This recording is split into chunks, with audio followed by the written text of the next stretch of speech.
Creativity can be simply defined as the state or quality of being creative, or being able to make things in a variety of new ways. But there's a better definition when it comes to people and how they engage in it: the ability to transcend traditional ideas, rules, patterns, relationships, or the like, and to create meaningful new ideas, forms, methods, interpretations, etc. Originality, progressiveness, or imagination. Creativity isn't merely the act of making new things. It's a powerful tool for shaping the world around us and allowing people to connect and grow in ways they never thought possible before. This truth is especially evident for Black people. Throughout the various struggles that Black people have faced, creativity has played an instrumental role in their history. In the US, Black Americans generated movements like the Harlem Renaissance and the Chicago Black Renaissance, born from a desire to give their hopes and dreams form and to imagine themselves beyond their present circumstances. The Black community in Chicago has a rich creative history, especially stemming from its renaissance with artists like Gwendolyn Brooks, Nat King Cole, Gordon Parks, and Richard Wright, just to name a few. Much of the impetus behind this movement came from very challenging times. From the Great Migration, which brought many Black Southerners to the city, to the Red Summer of 1919, and even the Great Depression. Despite the disheartening and difficult circumstances these periods of time were, Black creativity still emerged, stronger than ever. Through their art, these creatives challenged the discrimination they faced, conceived solutions to relevant issues, and imagined futures where Blackness could be celebrated in its fullness, working to create space for Black people to make their own impact on the city. Today, creativity remains a driving force for Black people everywhere, and the same is true for Black students at UChicago. Despite some of the challenges that Black students face here at the university, we found a variety of ways to use creativity in building and finding community, and in making space.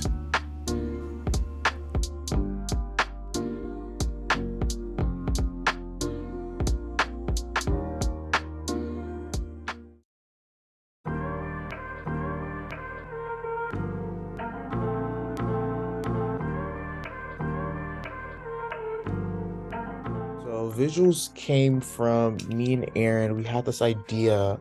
We're both very much into capturing Black images and Black happiness and Black joy and Black experiences. And so during our freshman year of COVID, when we were, class of 2020, we had a very lockdown quarter. We thought about ways in which our Black community was not being supported. And a big thing about it is that we don't see a lot of representation of ourselves on our UChicago campus. We don't see a lot of representation of Black people in Chicago, though we live in the heart of the South Side. We don't see that representation anywhere very often, besides places of service work, i.e. the cafeterias, or if we see people of color, there are maids, or that are, standing on the corners till 4 o'clock in the morning in the middle of a blizzard. And we wanted to show that people of color, Black people, people of the South Side, people of Chicago have more to add to our campus, to our culture, to our community, other than just service workers. I was a big photographer, and Erin she has just great imagination. So we thought of combining those two things and creating a visual series. So it started off with quarterly projects where we'll think of, and then we've now grown to where we have an artist in residency program with 3 artists each quarter. Don't need to be professional photographers, don't need to have anything, just have to have a really cool idea, and visuals does all the technical work, and allows for Black creatives to come. And so we think of a topic generally, and then the artists in residence will come, and then they will create a theme off that larger theme. So if our theme was, for example, thinking back to what we did last year, the thing was Black History Month and empowerment. So we had a Black Panther theme shoot, and a Black resistance shoot. And then we had a My Hair Belongs Everywhere shoot, where we had people wear do-rags and have their hair done. And then we had a black, brown, and golden shoot to show the different varying colors of our melanated and sun-kissed skin, and let those images be plastered all over our campus, all over the internet, all over this beautiful planet. The biggest part about visuals is creating a community of Black artists to be empowered and celebrated. So we always try to bring in each quarter new people each quarter, interacting new creatives together that have never had the opportunity to meet each other, create art together, and ultimately share this with as many people in this creative process as possible.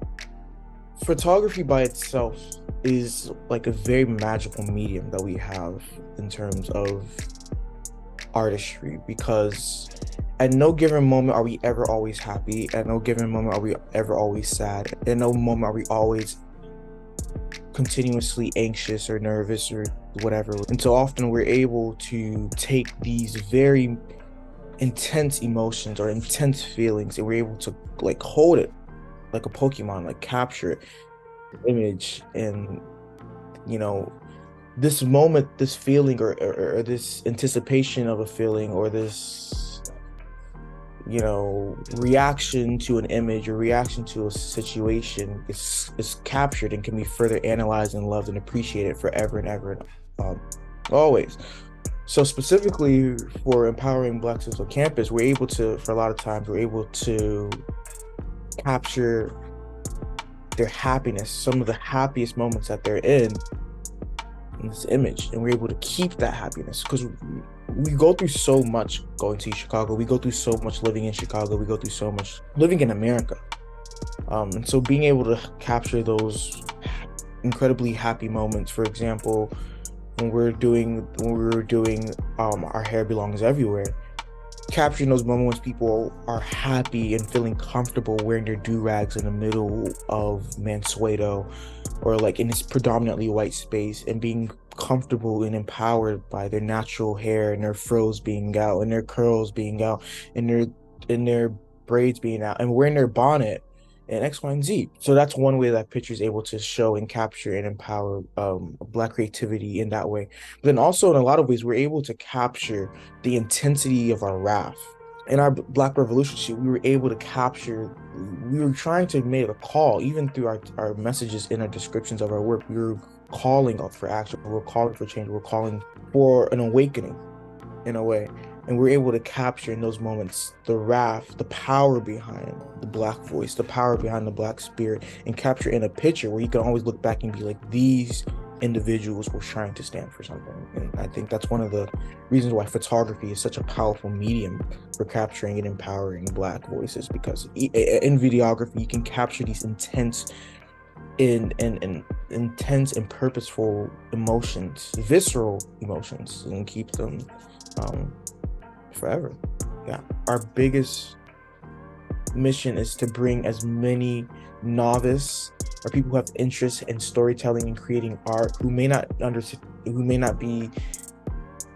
never used a professional camera before, have never been to a photo shoot, but like have a dream, have an idea of something cool, an image that they want to capture, a vision that they want to see, something that they want to see represented, whether that's, I want to see more women in STEM represented and I want to see that image, or if I want to see more, literally anything, creating that space for people to do that.